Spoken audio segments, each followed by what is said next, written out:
Welcome to Way Back When, Big Blend Radio's history podcast.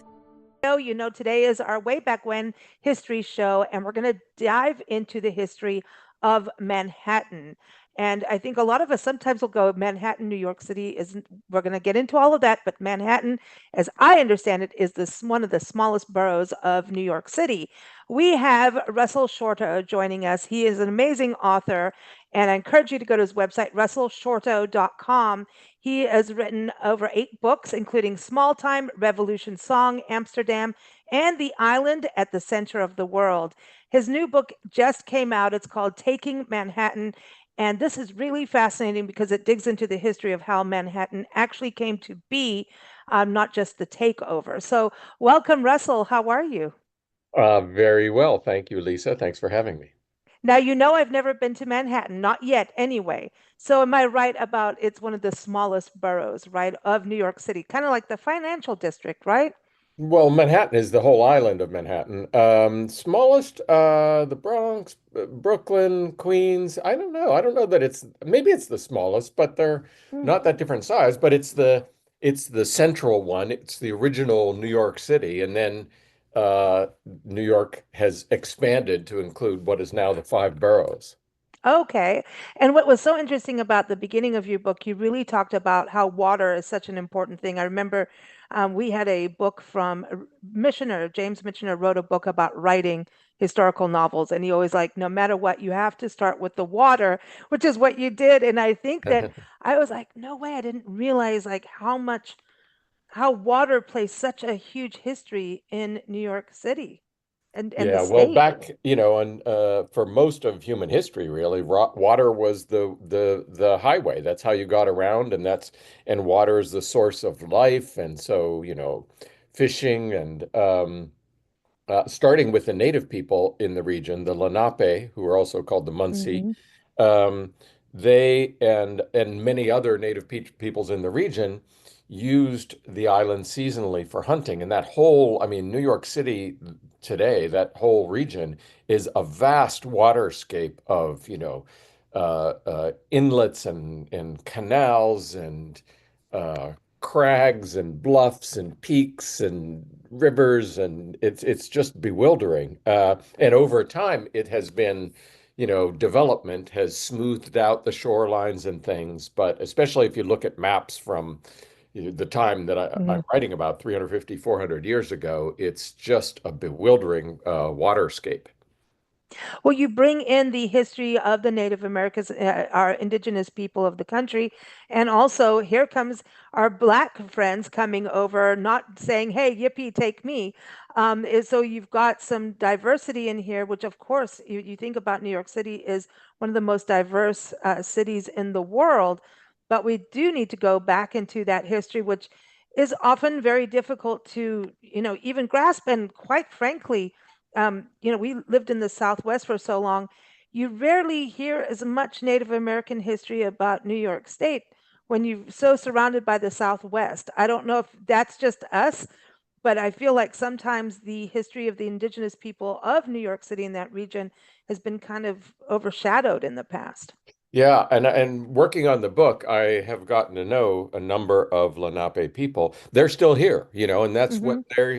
they want people to know. I mean, people, as you say, tend to think that the New York City region is so uh, uh, um, peopled by Europeans and so modernized, and we think about the past as past, but the people who traditionally inhabited the region are still around. Many live in New Jersey, some live in the Midwest, some in Canada, and many in the New York City area.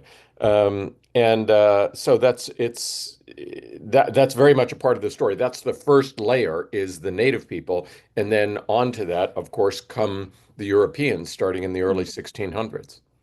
So we had New Amsterdam, and then here comes the British, right? Again. So tell us about that part of history and what drew you to even write about this. Yeah. So as I say, it's the native people living in the region. Then the Dutch arrive and they establish a colony called New Netherland and the capital of New Amsterdam on Manhattan Island. The English, meanwhile, are developing colonies in New England, and so to the north and to the south in what would be Maryland and Virginia. But the Dutch have this whole large swath. I mean, the capital was Manhattan, but New Netherland encompassed all or parts of five future states: New York, New Jersey, Wow. part of Pennsylvania, Connecticut, and Delaware. So it was a large chunk. And then what happens over the course of, so that colony lasts for about 40 years. And in that time, the English are slowly organizing and they come to realize, okay, we've got colonies to the north and the south.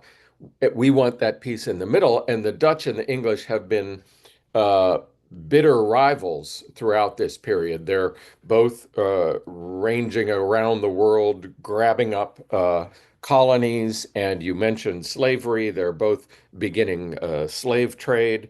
So it's a period of enormous turbulence and this real, this power grabs by European countries, and that rivalry between the English and the Dutch then at this moment culminates on this island on Manhattan. Wow. So it's interesting because England just never quits. you know. Yeah. And I mean, I grew up in South Africa, and I was, that was part of the major part of history was learning the Dutch and the British. The Yeah. Anglo-Boer Wars was like nonstop, and then you come home and you're like, hey, they were doing the same thing. But so here comes the British going, hey, we want this because they can see it's central. It's like, oh, we could do a land grab here. And Hmm. in the Dutch are, yeah, hey, we're going to create this. So from there, all hell breaks loose, right? So it's kind of, and I think sometimes forgotten again. I think you bring up a lot of history that just kind of gets dusted over. Yeah, I think a lot of people know that that New York was once New Amsterdam, that it Mm-hmm. was begun by the Dutch, and we have this tendency to look at a lot of events in the past as inevitable. Like, of course, the English were going to take it, and Mm, the way that story has been spun, is that the Dutch were just kind of muddling around. They didn't really know what to do with it, and then the English, who were so much more powerful and everything, they kind of pushed them aside and started New York.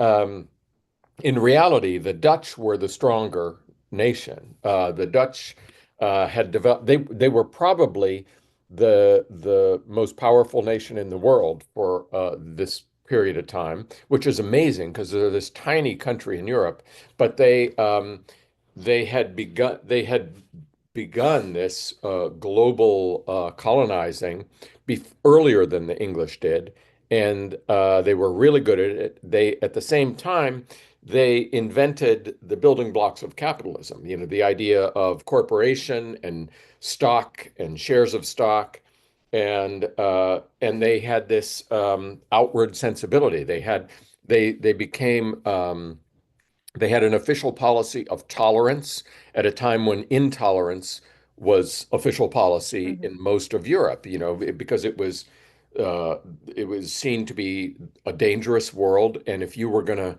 be strong as a society, you had to be on, especially with religion, you had to be all on the same page. So you had a state religion. Well, the Dutch put all these things together, this capitalism, this new approach to finance, and a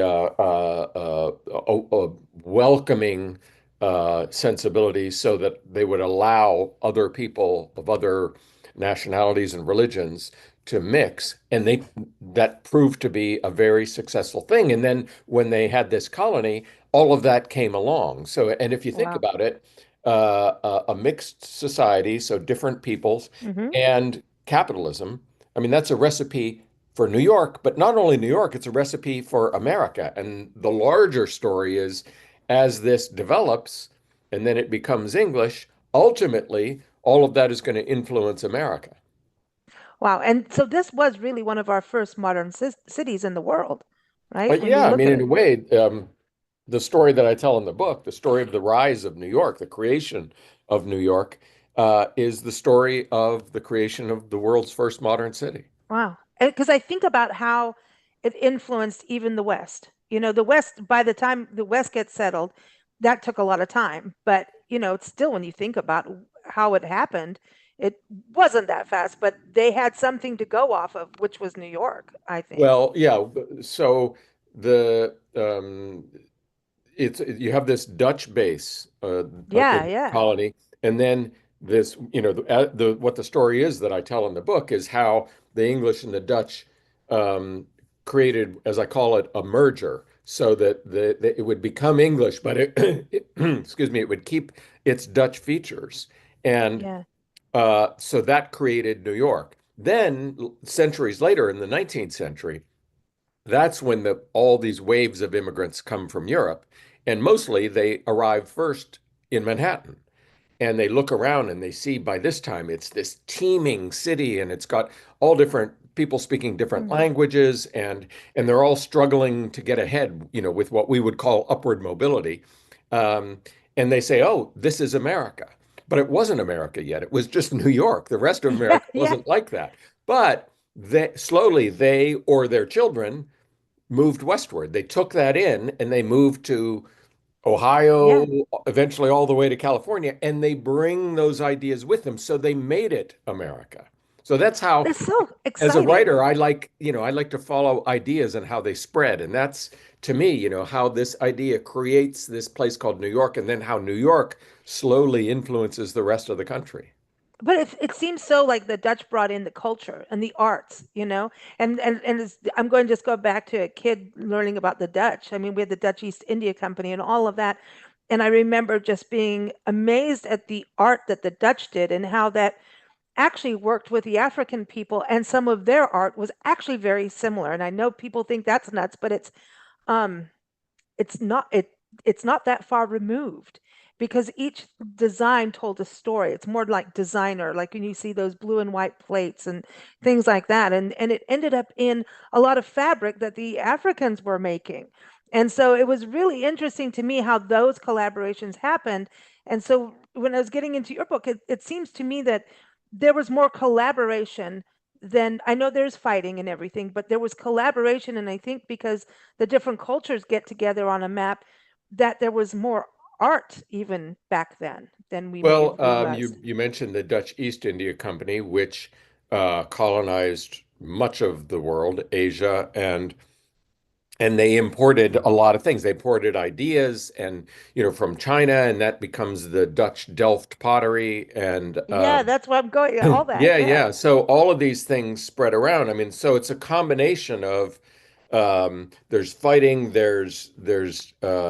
there's trade. So there's cooperation and conflict going on, and somewhere in that, ideas, including art and culture, all these things get spread around, as do things like, as the Dutch are like, they're in Asia, they're in what's now Indonesia. They were the only nation that could trade with Japan. They're in India, and they're also doing, with unwittingly, they're setting off this cycle of invasive species, bringing on their ships, Yes. transporting creatures from one place to another. So all of this is going on at that time in the 1600s, and in so many ways, our world today grew out of that world. Aren't harbor and port cities the best? They really, they breed everything. So what happens to the Native American indigenous people through all of this? Because here you have different cultures coming together over the different centuries, right? But the Native Americans were there first, and also did some trading.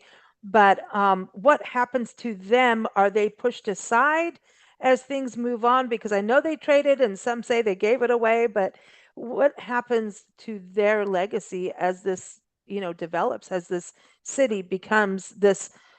I mean, it's diverse, it's culturally diverse, but then what about that part of the diversity for Yeah, our own well, indigenous people?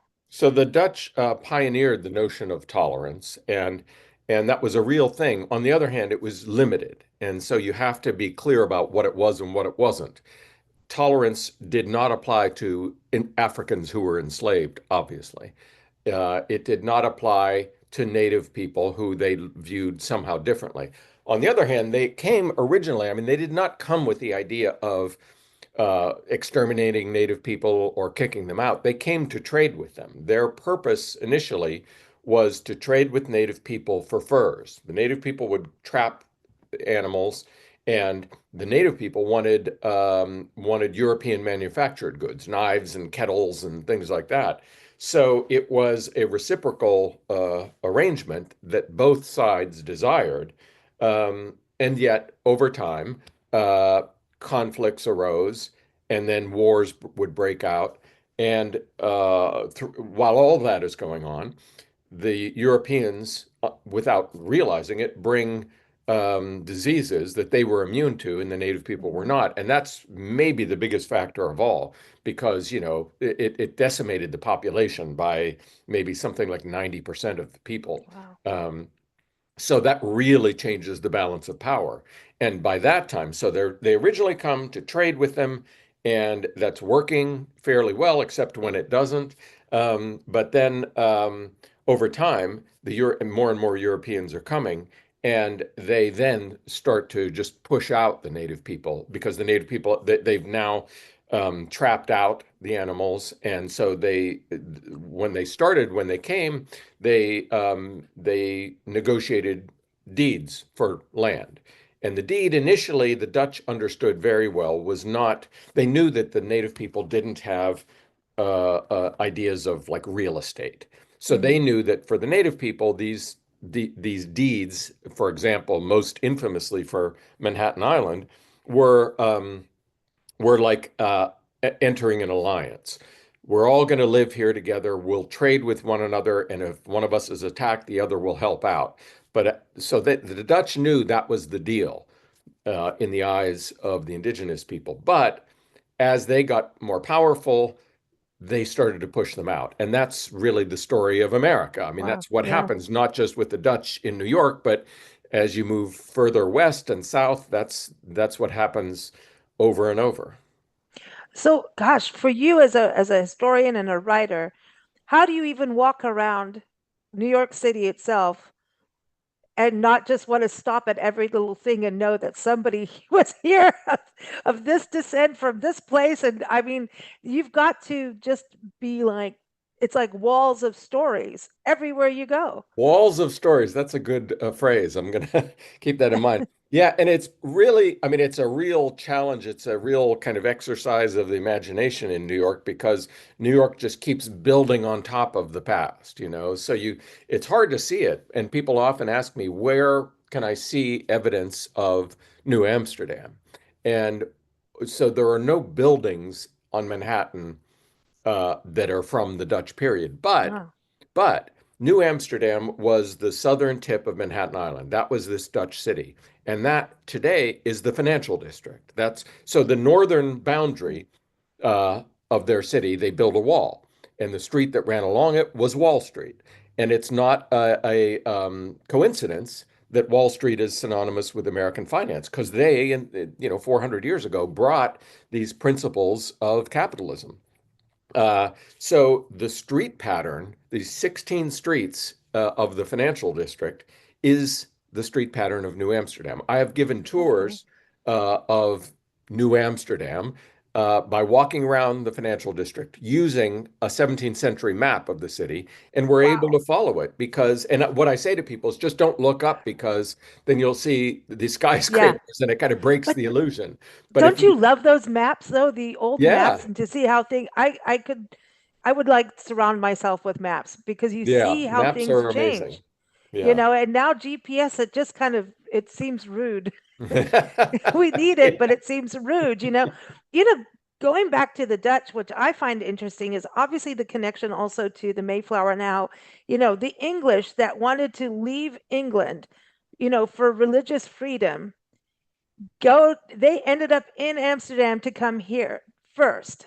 I mean, Hmm. that's that connection there is funny to me. Like it's just I don't it's just because when you look at the British, you can't lump all the British in there because not all the it's like our country now. We can't lump us all into what's going on in this country. You can't, don't look at me, man. I didn't do Sure. it. Yeah. Right. So, you know what I'm saying? It's like you can't, when we generalize about a country, the British did this, but then part of the British were like, I don't want to be part of that. You know what I mean? So that's kind of an interesting side that I would like to hear about is like not all the, I mean, the English coming over, obviously we're into coming over here, and the ones who wanted to come and, take over Manhattan wanted to do that. But I wonder about what the other side was saying during all of Yeah. this. So this book is really about this face-off between the Hmm. English and the Dutch, which is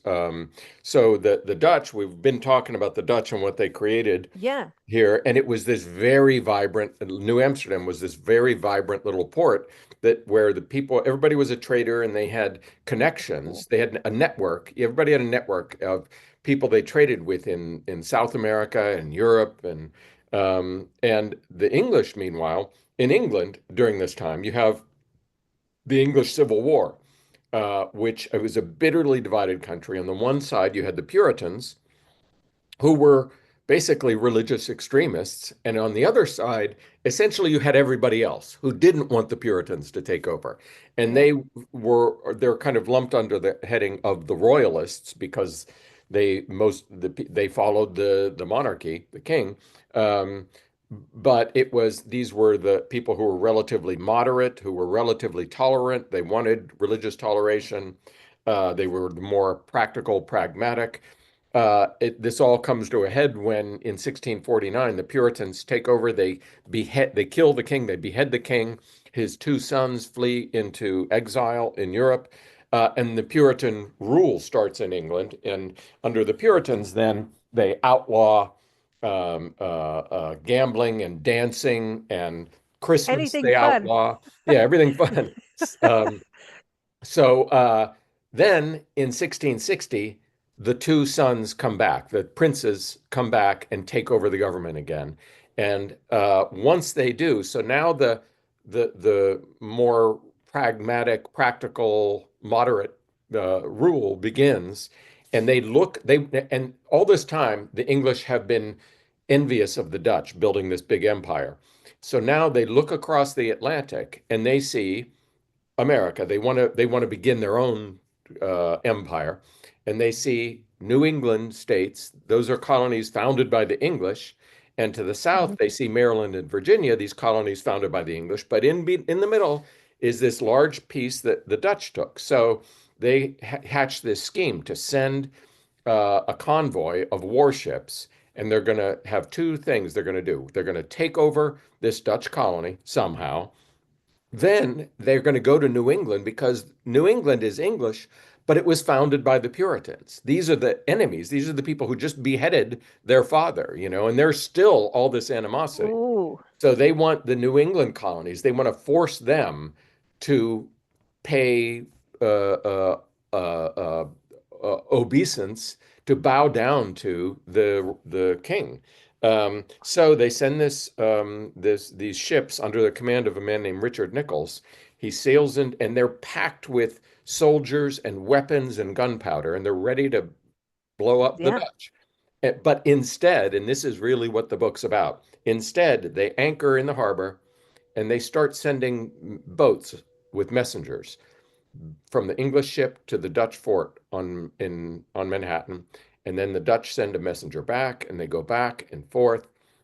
And these are bitter enemies on both sides. They're hardened soldiers. But what happens in this 2 weeks in the late summer of 1664 is this remarkable thing that I have never heard of anyone else doing. These two sides reason things out, and they ultimately come to conclude that it would be worse for all of them if they open fire and they lay waste to this society, this that they built on the island. The best thing for all of these people would be if they make a deal. And so in the book, I call it an invention and I call it a merger, where they decide they will create a new kind of city. It will keep all of these Dutch features, this mixed society and this tolerance and this capitalism, but it will transfer to English rule.